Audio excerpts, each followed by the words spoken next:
حضور نے فرمایا کہ الا اخبرکم باشبہکم بی، کیا میں تمہیں خبر دوں کہ تم میں سے کون ہے جو مجھ سے شبیہ ترین ہے. بہت بڑی بات ہے یہ. ہم شہزادہ علی اکبر کے فضائل میں زبان ہے ابا عبداللہ حسین السلام یہ پڑھتے ہیں کہ پروردگار تو گواہ رہنا کہ اب وہ جا رہا ہے کہ اللہم اشہد علی ہؤلاء القوم قد برز الیہ غلام اشبہ الناس خلقا وخلقا ومنطقا برسول. تو ہم تو حضرت علی اکبر کے فضائل میں اور ان کے مصائب میں پڑھتے ہی ہیں، ہم تو ماں کی گود سے ہی سنتے آئے کہ پروردگار اب وہ جا رہا ہے کہ جو خلق میں، خلق میں اور گفتار میں تیرے نبی کے مشابہ. اب اس میں سے دو ہمارے لیے پاسبل نہیں ہے. تین باتیں ابا عبداللہ صلی اللہ علیہ وسلم نے بیان فرمائی تھی. ایک یہ کہ ان کا چہرہ، وہ ظاہر نواز رسول ہے تو ان کا چہرہ سب سے زیادہ رسول اللہ صلی اللہ علیہ وسلم سے مشابہ تھا. علیکم السلام. حتیٰ یہ کہ روایات میں آیا ہے کہ خود ابا عبداللہ الحسین سے بھی زیادہ شبیہ تر حضرت علی اکبر تھے رسول اللہ سے، تو وہ ان کا خاص مقام. اسی طرح ان کی گفتار بالکل رسول اللہ جیسی تھی. نہ ہم نے رسول اللہ کی گفتار ابھی سنی ہے، نہ ہمارے لیے ایسا ممکن ہے کہ ہماری گفتار رسول اللہ کی گفتار جیسی شبیہ ہو جائے. یعنی وہ لہجہ ہم نہیں اپنا سکتے اس لیے کہ ہمیں وہ لہجہ معلوم بھی نہیں ہے اور ہماری استطاعت سے باہر ہے.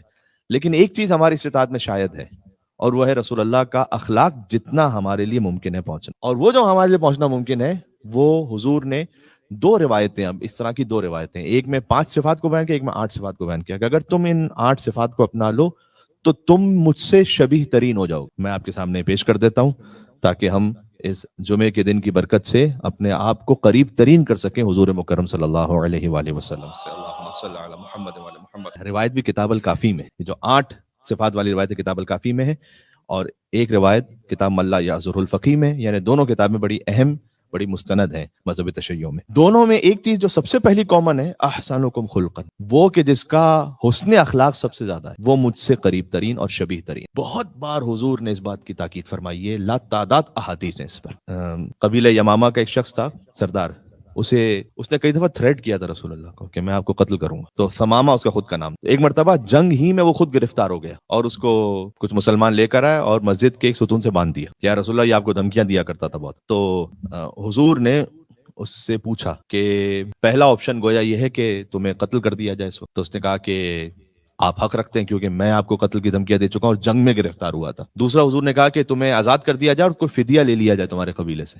اس نے کہا کہ آپ بہت زیادہ مال حاصل کر لیں گے اگر آپ یہ کر لیں. تو کچھ آس پاس جو حضور کے تھے انہوں نے کہا کہ یا رسول اللہ یہی سب سے بیسٹ آپشن ہے. تو اب اس کی وضاحت کی تو مجھے ضرورت نہیں ہے نا. ایک مل کے صلوات بھیجیے گا محمد وعلی محمد پر. اللہم صلی علی محمد وعلی محمد.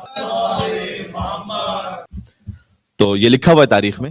غربت بہت زیادہ تھی، مثال کے طور پر کچھ بھی آپ کہہ سکتے ہیں کہ انہوں نے کہا یا رسول اللہ یہی سب سے بیسٹ پاسبل آپشن ہے، یہ کر لیں، اس کو دیتے ہیں بہت سارا مال لے لیں. حضور نے کہا تیسرا یہ ہو سکتا ہے کہ تمہیں آزاد کر دوں اور تم اپنے قبیلے کے پاس واپس چلے جاؤ. حضور نے کہا کہ جیسے یہ کہا تو اس نے سامنے جواب دیا کہ اگر آپ یہ کر لیں تو آپ کے کرم سے اسی بات کی امید ہے، آپ اہل کرامت ہیں. حضور نے جب اسے آزاد کیا تو یہ جو سوال کیا جاتا ہے نا کہ یہ اتنے سارے لوگ حضور کی طرف اٹریکٹ کیسے ہوتے تھے، فقط وہ نہیں، اس کا پورا قبیلہ حضور کے ہاتھ پہ مسلمان ہوا تھا. یہ حضور کا اخلاق تھا جو نے کھینچ کے لے کے آیا. بلکہ اللہ تعالیٰ نے قرآن میں کہا ہے کہ اگر آپ کا دل سخت ہوتا تو کوئی آپ کی طرف نہ آتا. یہ اللہ تعالیٰ قرآن میں کہہ رہا ہے. اس کا مطلب ہے کہ حضور مکرم جیسا میسج بھی کوئی پہنچانے والا ہو، لیکن اگر دل سخت ہے اور زبان میں سختی ہے تو کوئی قریب نہیں آنے والا. اگر آپ کی بات بھی اچھی ہونی چاہیے، آپ کا وے آف کمیونیکیشن بھی ٹھیک ہونا چاہیے، تب جا کر کوئی مذہب حق کی طرف آئے گا یا اخلاق کی طرف آئے گا. پہلی بات چونکہ اچھا اب یہ جو 8 صفات ہیں، مثلا فرض کیجئے اس پر ہے ایک ایک گفتگو ایک ایک ہو سکتی ہے، تو 8 شب گفتگو ہو اس پر تو کیا کہنا ہے، تفصیل سے گفتگو ہو جائے. لیکن ہمیں تو جمعے کا خطبہ ہوتا ہے، مختصر بات کرنی ہے، تو میں چاہتا ہوں روایت بھی پوری پہنچ جائے تو جتنا اب تک میں پہنچا سکوں.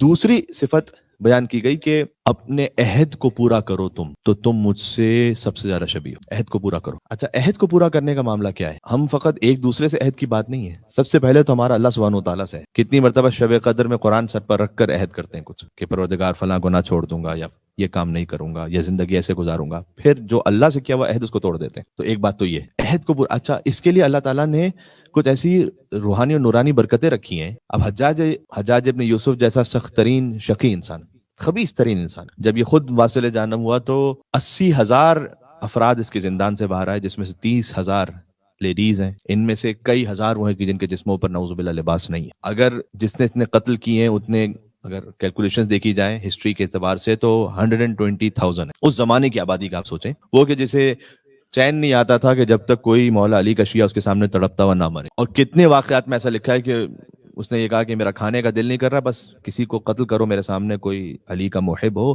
تو میرا کھانے کا دل کر تو میں کھانا کھاؤں۔ عمر ابن عبدالعزیز نے اس کے لیے کہا ہے کہ اگر دنیا کے سارے خبیث ترازو کے ایک پلڑے میں رکھے جائیں اور ہمارا حجاج ابن یوسف ایک طرف، تو الحمدللہ ہمارا پلڑا بھاری ہوگا۔ جی عمر ابن عبدالعزیز نے خود یہ کہا حجاج ابن یوسف کے لیے۔ تو ایک بار ایسا ہوا، اب دیکھیں لیکن اللہ تعالیٰ کہ راستے پہ جو چلنے والا ہوتا ہے اللہ سبحانہ وتعالیٰ اس کی حفاظت کیسے کرتا ہے۔ ایک بار ایسے ہوا کہ بہت سارے لوگوں کو گرفتار کیا گیا اور ایک ایک کر کے ان کا سر قلم کیا جا رہا تھا حجاج کے سامنے، تو سب کو قتل کر دیا گیا تھا، ایک شخص آخر میں باقی رہ گیا کہ نماز کا وقت۔ اب اسلام کے حال پر رویا جائے یا کیا کیا جائے کہ یہ لوگ نماز بھی پڑھاتے تھے اور ان کے پیچھے لوگ نماز پڑھتے تھے۔ شام میں جو امام جمعہ ہے وہ خود حاکم شام ہے۔ یہ الگ بات ہے کہ کبھی کبھی جمعے کی نماز بدھ کے دن بھی پڑھا دیتا تھا، لیکن ہے امام جمعہ۔ ولید جیسا وہ ہے امام جماعت کے جو شراب کے نشے میں بھرپور مست ہو کر آئے اور 4 رکعت پڑھائے فجر۔ یہ ہے اسلام کا حال، اور یہ ہے ان پر ایمان رکھنے والے یا انہیں فالو کرنے والے یا کم از کم ان کے لیے جسٹیفیکیشنز لانے والے۔ تو حجاج ابن یوسف یہ نماز بھی پڑھاتے تھے ایسے لوگ، تو اس نے کہا کہ اب آخری شخص ایک باقی رہ گیا تھا،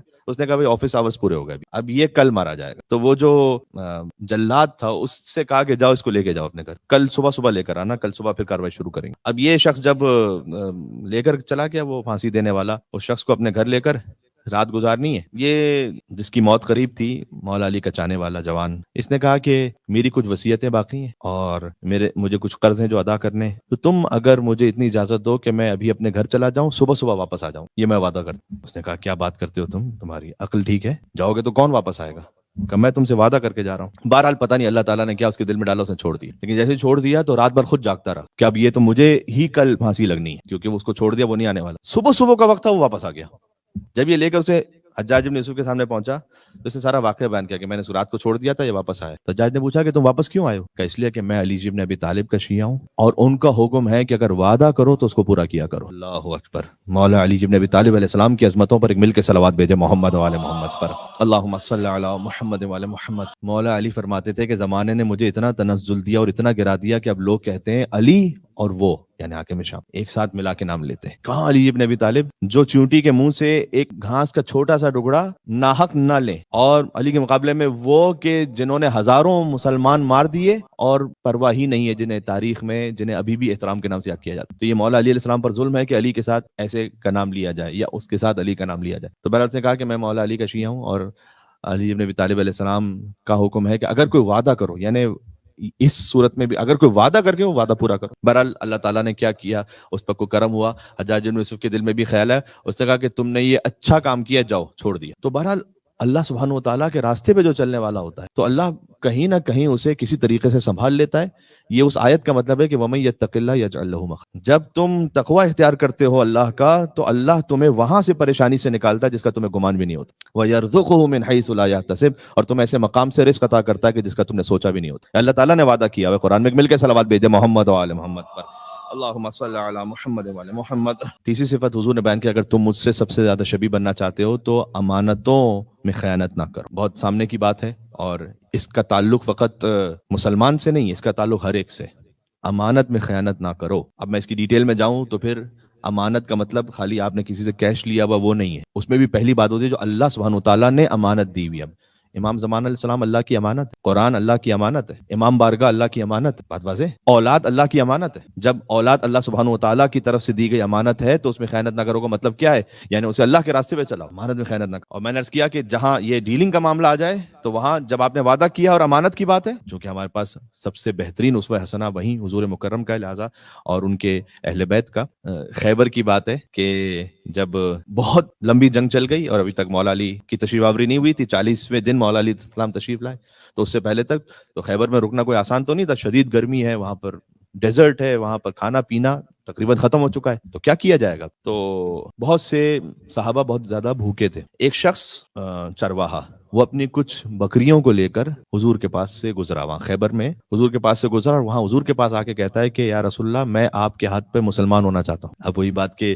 بہت سارے خوش بھی ہو گئے کہ اب اس کی بکریاں آئی ہیں تو ذبح ہو کے تازہ تازہ کباب بنیں گے بہترین لذیذ، تو کچھ پیٹ بھرے گا۔ حضور نے کہا کہ تم مسلمان تو ہونا چاہتے ہو، یہ بکریاں کس کی ہیں؟ اس نے کہا کہ یہ امانت ہے ان یہودیوں کی جو خیبر۔ حضور نے کہا جاؤ پہلے وہ امانت واپس لوٹا کے پھر آؤ میرے پاس، پھر کلمہ اسلام پڑھو۔ یہ وہ عالی ترین اخلاق ہے جو رسول اللہ نے سیٹ کیا۔ اب جب آپ بعض فرض کیجئے کہ کچھ کنڈیشنز میں جاتے ہیں آگے تو ہم بطور مکلف کچھ باتوں کے لیے ہمیں سہولت بھی مل جاتی ہے معاملات، اس سے انکار نہیں ہے، اور جہاں پر اگر کوئی فقہی اعتبار سے سہولت آپ کو مل جاتی ہے تو آپ اس سے استفادہ کر لیں تو غلط بھی نہیں، لیکن بنیادی طور پر یہ کریکٹر ہونا چاہیے انسان کہ امانت میں رعایت کرو۔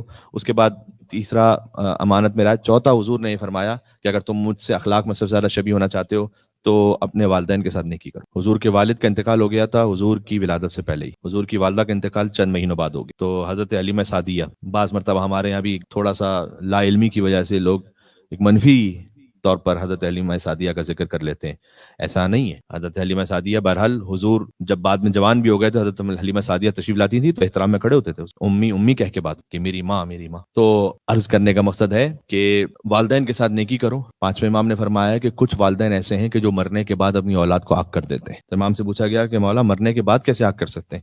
کہ اگر تم نے مرنے کے بعد ان کے حقوق کی رعایت نہیں کی تو وہ تمہیں قبر سے آگ کر دیتے ہیں۔ اور پھر برعکس بھی فرمایا کہ کچھ والدین ایسے ہیں کہ جو مرنے کے بعد اپنی اولاد سے راضی ہو جاتے ہیں۔ سبحان اللہ۔ اس کا مطلب ہے کہ آپ کا اپنے والدین کے ساتھ تعلق وفات کے بعد بھی ختم نہیں ہوتا، ان کے اللہ سبحانہ وتعالیٰ جن کے والدین حیات ہے سب کو سلامت رکھے، صحت سلامتی کے ساتھ رکھے، شاد و آباد رکھے، اور جن کے والدین دنیا سے تشریف لے جا چکے ہیں ان کے درجات بلندر فرمائے۔ تو بہرحال والدین کی وفات کے بعد بھی ان سے تعلق اولاد کا ختم نہیں ہوتا۔ اور پانچویں بات فرمایا حضور نے کہ صلہ رحم کرو، اگر تم صلہ رحم کرو گے تو مجھ سے سب سے زیادہ شبیہ ہو۔